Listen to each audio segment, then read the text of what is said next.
À cet entretien. Nous sommes avec son Excellence Firmin Gribada, Premier ministre de la République centrafricaine, chef de gouvernement. Monsieur le Premier ministre, bonjour. Bonjour. Et merci de nous accueillir chez vous. Nous sommes honorés de recevoir Afrique Média. Monsieur le Premier ministre, votre pays, la Centrafrique, sort d'un processus électoral très houleux, si on peut le dire ainsi, qui a vu tout de même la victoire à la présidentielle du professeur Faustin-Archange Touadéra. Alors, en tant que Premier ministre, en tant que citoyen centrafricain, quel bilan vous faites du mandat qui s'est écoulé et puis quelles sont les perspectives pour ce nouveau mandat? Je voudrais tout d'abord donc remercier Afrique Média qui a pris le temps de venir à notre rencontre, nous poser quelques questions sur la situation du pays, ce qui permettrait donc à vos téléspectateurs ainsi qu'aux autres citoyens du monde d'accéder aux dernières informations sur la situation de la République centrafricaine. Alors, tout le monde connaît la situation de la République centrafricaine lors de l'accession à la magistrature suprême de l'État de M. le Président de la République, son Excellence Faustin-Archange Touadéra, il y a de cela quelques années. En réalité, le Président de la République avait hérité d'un pays, mais il n'avait pas hérité d'un État, puisqu'il avait trouvé le pays, un pays en proie à une insécurité généralisée, l'inexistence des forces armées centrafricaines, qui étaient d'ailleurs sans moyens. Il y avait aussi des régions entières du pays qui étaient donc occupées par plusieurs groupes armés. Aujourd'hui donc, en seulement 5 années, le président de la République donc a remis sur pied l'État, en ce sens qu'il a mis en place donc toutes les institutions de la République qui fonctionnent à l'heure actuelle, qui fonctionnent donc actuellement normalement. Il a rebâti l'armée, il a procédé au renforcement des effectifs de notre armée, il a commencé à donner à l'armée donc les équipements nécessaires donc à l'accomplissement de sa mission. Et l'autre élément important est celui-là, c'est qu'il a rebâti une armée qui est redevenue professionnelle, apolitique et pluriethnique. Cette armée aujourd'hui donc travaille à la satisfaction des populations. Mais il faut aussi ajouter que dans le contexte de l'époque, il a retrouvé aussi un pays qui était divisé. 5 années après, il a travaillé sur la réconciliation nationale. Les clivages qui étaient observés à l'époque, aujourd'hui sont pratiquement en voie de cessation, puisque les communautés ont recommencé à vivre ensemble comme par le passé. Donc, c'est un travail important que le président de la République a réalisé en si peu de temps. S'agissant des perspectives, je pense que le président de la République l'a évoqué lors de sa prestation de serment, le 30 mars dernier. Il est question aujourd'hui de travailler pour bâtir donc une société plus inclusive, donner la possibilité aux Centrafricains donc de s'investir dans l'économie, de bâtir aussi une économie qui est ouverte à la concurrence. C'est de cette manière que l'on pourrait créer de la richesse et donner donc au pays davantage de capacités pour son développement économique et social. Alors justement, malgré tous ces efforts, Excellence, le pays fait tout de même face à une rébellion sous la bannière de la CPC, la coalition des patriotes pour le changement, avec à la coordination un ex-chef d'État, François Bozizé, pour ne pas le citer. Où en est-on aujourd'hui dans la lutte face à ces rebelles? Bon, il ne s'agissait pas d'une rébellion. En réalité, on avait affaire à des terroristes. Aussi grave. Puisque nous avions un groupe de gens qui ont voulu donc imposer leur volonté politique par le moyen des armes. Et ils l'ont montré à 2 reprises. Déjà le 27 décembre dernier, ils ont utilisé le moyen des armes pour faire obstacle à l'organisation des élections. Et très récemment, le 13 janvier 2021, ils ont voulu donc renverser les institutions de la République au moyen des armes. Donc, tous ces faits montrent que c'était des activités terroristes qui étaient menées contre la volonté du peuple centrafricain. Aujourd'hui, nous sommes dans une société où il faut donner la possibilité au peuple souverain d'élire librement ses dirigeants. Mais vouloir prendre le pouvoir de l'État contre la volonté populaire par le moyen des armes, c'est une activité qui est extrêmement grave, puisqu'elle porte atteinte à la liberté de choix du peuple. Alors, le président de la République, qui est aussi chef suprême des armées, a pris la bonne mesure de la situation.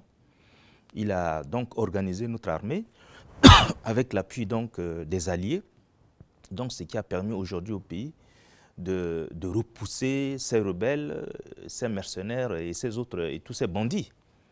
Et dans cet élan, non seulement l'ordre de la sécurité sont rétablis dans la capitale Bangui, mais toutes les régions du pays qui étaient anciennement occupées par les groupes armés sont en train d'être libérées au jour le jour, à la grande satisfaction des populations. Est-ce qu'on a un pourcentage à peu près? Oh, aujourd'hui, le bilan est bon.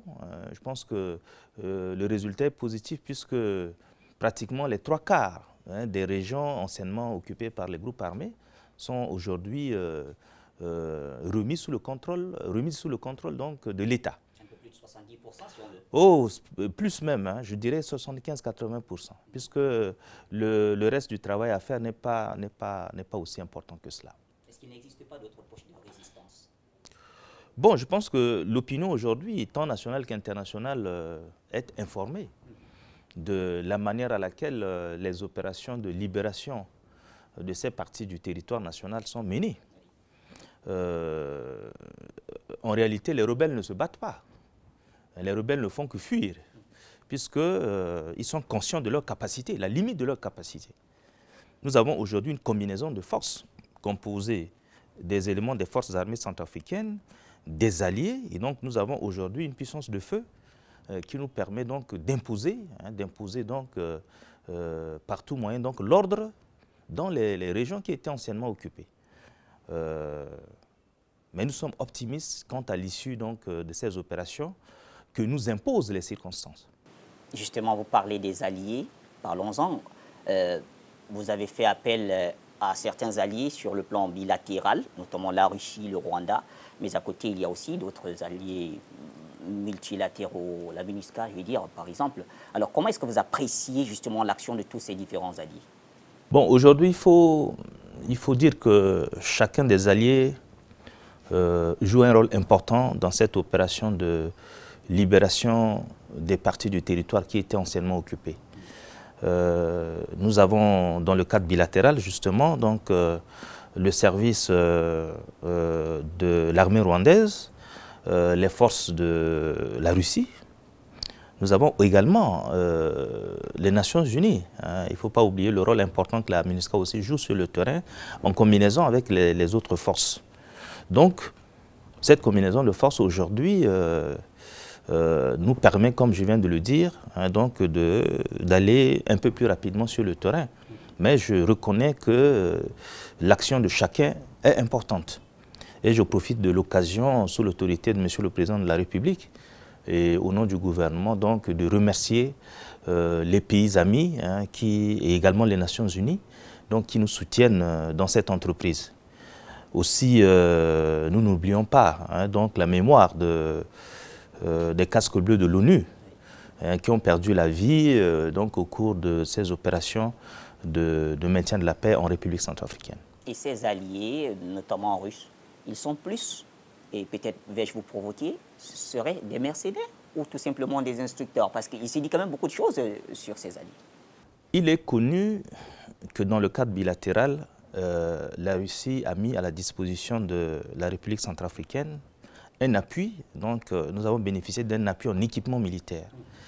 Dans ce cadre, des instructeurs russes ont été déployés aux côtés des forces armées centrafricaines pour un encadrement technique et militaire.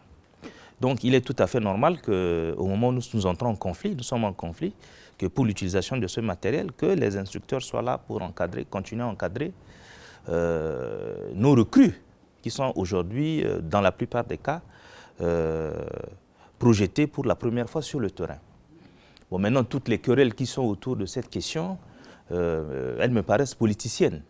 Mais objectivement, aucun pays ne peut nous interdire, dans le cadre bilatéral, si nous avons des accords militaires qui nous permettent d'avoir une collaboration dans de telles circonstances, pourquoi pas? Nous, ce que nous voulons aujourd'hui, c'est que ceux qui prétendent aimer la République centrafricaine, qu'ils viennent nous aider à y rétablir l'ordre et la sécurité. Aujourd'hui, c'est ce que les Centrafricains attendent de M. le Président de la République. Ce pays a été longtemps occupé, il y a des régions entières qui étaient longtemps occupées par les groupes armés. Mais on ne peut pas développer un pays dans de telles circonstances. Pour assurer le développement du pays, il faut la paix et la sécurité. Ce qui permet la libre circulation des personnes, des biens, le développement du secteur privé, c'est lié aussi à la sécurité. Donc aujourd'hui, l'option, après 5 années, est celle de rétablir durablement la paix et la sécurité en République centrafricaine, pour nous permettre au président de la République, à qui le peuple vient de renouveler sa confiance, lui permettre donc d'assurer véritablement le développement de ce pays. On ne saurait le lui reprocher. Voilà qui est clair. Est-ce qu'on peut dire que désormais, la CPC relève du passé? Non, on ne peut pas dire que la CPC relève du passé, d'autant plus que les opérations de terrain se poursuivent. C'est lorsque on aura liquidé totalement la rébellion sur l'ensemble du territoire qu'on pourrait donc faire un jugement de valeur. Les enquêteurs des Nations Unies, enquêteurs indépendants si je puis le dire ainsi, ont visé dans leur dernier rapport les instructeurs russes. On les accuse d'avoir, je cite, commis des violations des droits de l'homme, des graves violations des droits humains donc. Alors comment le gouvernement a-t-il accueilli ce rapport et puis quelles sont les mesures prises pour faire la lumière sur ces allégations? Ce que je dois dire, c'est que le gouvernement a marqué une profonde surprise lorsque cette question, à l'apparition de ce rapport, puisque à aucun moment il n'a été prévenu de la présence de ces enquêteurs sur le terrain. Donc pour nous, il s'agit d'un rapport qui n'est pas contradictoire.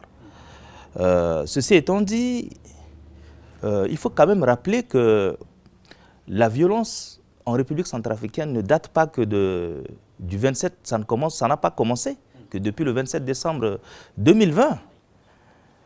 C'est depuis 2011, 2013, avec l'arrivée de la Séléka ici, que nous assistons à ces séries de violences. Alors pourquoi est-ce que le rapport n'invoque pas les actes de violence, les pillages occasionnés par les groupes armés? Pourquoi est-ce que le rapport n'en parle pas? La violence ne date pas que du 27 décembre 2020. C'est depuis 2013 que ce pays connaît donc des actes de violence de tout genre, des cas de violation des droits humains. Et donc nous, on souhaiterait également qu'une enquête soit menée sur la partie de cette histoire du pays. Alors, ce que le gouvernement a retenu de faire sous l'autorité de M. le Président de la République, chef de l'État, et selon ses directives, c'est la mise en place d'une commission d'enquête, donc qui va composer donc des juges professionnels, donc qui va mener des investigations sur ces allégations. Et les résultats donc de cette enquête vont donc nous édifier, on saura qu'est-ce qu'il en est exactement. Voilà. En tout cas, là, c'est assez clair pour nos téléspectateurs également. Monsieur le Premier ministre, vous êtes, si j'ai très bonne mémoire, et je suis sûr que je ne me trompe pas là-dessus, l'un des chantres de l'accord de Khartoum, cet accord qui avait conduit à la signature d'un accord de paix entre plusieurs groupes rebelles, avec la résurgence de cette rébellion dans laquelle on a retrouvé quand même quelques anciens signataires. Est-ce que vous pensez que l'accord de Khartoum tient toujours? Ce que je voudrais dire, c'est que l'accord politique pour la paix et la réconciliation est toujours d'actualité. Le président de la République a évoqué la question lors de la célébration de l'an 2, donc de l'APPR-RCA, et très récemment, à l'occasion de sa prestation de serment, le 30 mars 2021. Aujourd'hui, l'accord reste le seul cadre politique de règlement global de la crise en République centrafricaine. Le président de la République l'a dit. Alors, donc, nous avons très récemment, au niveau du comité exécutif de suivi de la mise en œuvre de l'accord, fait une évaluation de l'état de la mise en œuvre du dit accord. Donc aujourd'hui, il y a des recommandations qui sont issues donc de ces réflexions et nous allons essayer donc de donner une nouvelle impulsion à la mise en œuvre de l'accord selon les orientations données par le président de la République, également les recommandations qui sont donc issues de la réflexion qui a été menée. Ce qui est certain, c'est que nous allons continuer à appliquer l'accord politique pour la paix et la réconciliation avec ceux des groupes armés qui y sont restés favorables. Est-ce que ça veut dire qu'on peut s'attendre à une prochaine ou des prochaines assises, un nouveau dialogue avec tous ces hommes? Bon, lorsque vous parlez de dialogue, il y a un dialogue républicain annoncé par M. le Président de la République, chef de l'État, qui est actuellement en préparation. Oui. Une communication sera faite sur les objectifs, le contenu, le format de ce dialogue. Mais s'agissant de l'accord politique pour la paix et la réconciliation, qui est un cadre politique que nous avions mis ensemble, nous allons continuer sous l'autorité de M. le Président de la République donc à appliquer cet accord avec ceux des groupes armés qui y sont restés fidèles. Très bien. Alors, nous tirons vers la fin de cet entretien, M. le Premier ministre. Le pays a quand même pris un grand coup sur le plan économique avec toutes ces rébellions. Tous les efforts du gouvernement ont été pratiquement amoindris. Comment est-ce que vous allez relever cela? C'est un grand défi quand même.